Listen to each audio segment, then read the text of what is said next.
Since the release of the video announcing Kate's successful recovery, the response from the royalist press has been surprisingly muted. Instead of the expected celebration and admiration, the media landscape has been flooded with critical commentary. While King Charles, Queen Camilla, and even the Prime Minister publicly expressed their delight over the princess's recovery, the focus quickly shifted from the announcement to the video that accompanied it, and the reactions were far from positive. Columnists from the Daily Mail, including Liz Jones and Stephen Glover, wrote scathing articles suggesting that William and Kate's unroyal behavior could harm the monarchy, stripping away the sacred aura and time-honored traditions of this ancient institution. They pointed to a controversial 1960s film about the Windsors, a project so damaging that it was banned, as a parallel to the missteps they see in the Wales video. Evening Standard went even further, criticizing the video as resembling a terrible shampoo commercial, and editors did not hold back in their biting commentary. The core of the criticism is not just about aesthetics but touches on a deeper issue: the absence of King Charles and Queen Camilla. Instead, the video prominently featured the Middleton family, a choice that did not sit well with the palace. The criticism seems to be driven by a perception that William and Kate are stepping out of line, and in doing so, they are distancing themselves from the very institution they are meant to uphold. It's understandable that Camilla isn't related to the Middletons, but Charles is not just the reigning king, he is also William's father and currently facing his own significant health issues. To many, the Wales's decision to exclude Charles and Camilla from such a high-profile moment feels like a deliberate snub, highlighting a growing rift between the senior royals and the younger generation.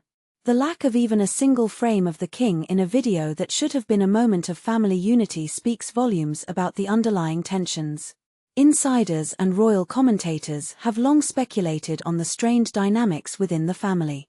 Reports have suggested that Charles has become increasingly frustrated with his sons and daughters-in-law, who often steal the spotlight and draw public attention away from the king.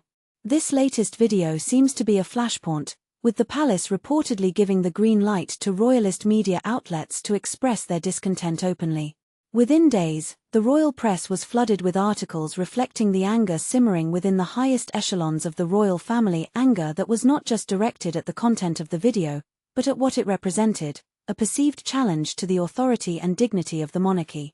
One palace insider, speaking anonymously to GB News, captured the sentiment, stating, "Certain scenes in the video were far from royal.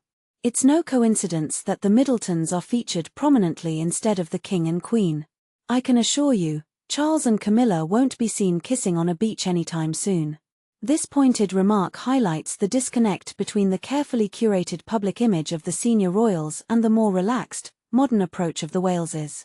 The Waleses video, filled with intimate and candid shots of William and Kate playing on the sand, evoked dismay among courtiers and commentators alike. For many, the scenes of the future king and queen lying on the beach, embracing and laughing, were seen as too casual, too familiar, and not befitting the gravity of their roles. The shock was palpable, and the backlash swift. Once lauded as the monarchy's great hope, Kate is now being compared unfavorably to Meghan Markle. For those within the palace, the video felt less like a celebration of Kate's recovery and more like an unnecessary challenge to the traditional values of the monarchy. Critics drew parallels between the video's sentimental tone and Meghan's well-known penchant for staged, emotional displays in her media appearances.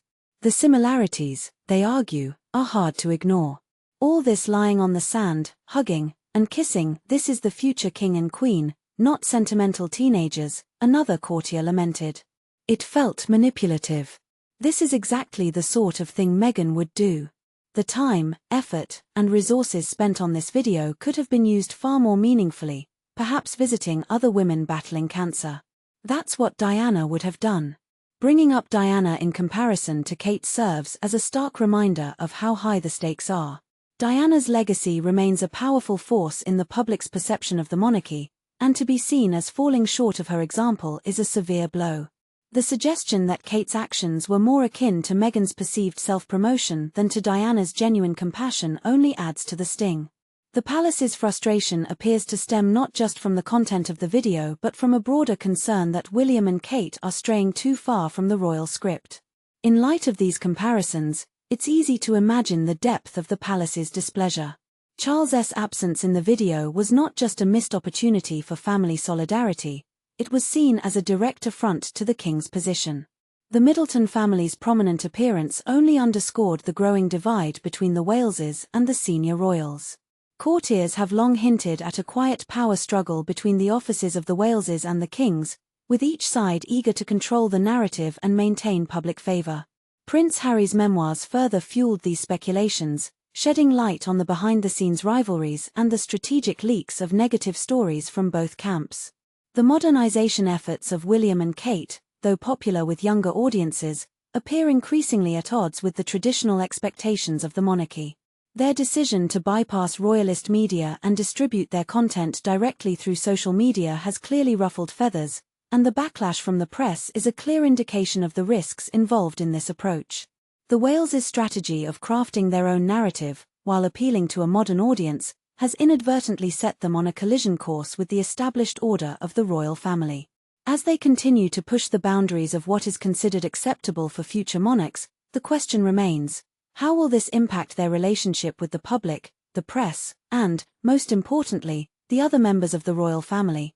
The fallout from this latest video suggests that the path forward will be anything but smooth.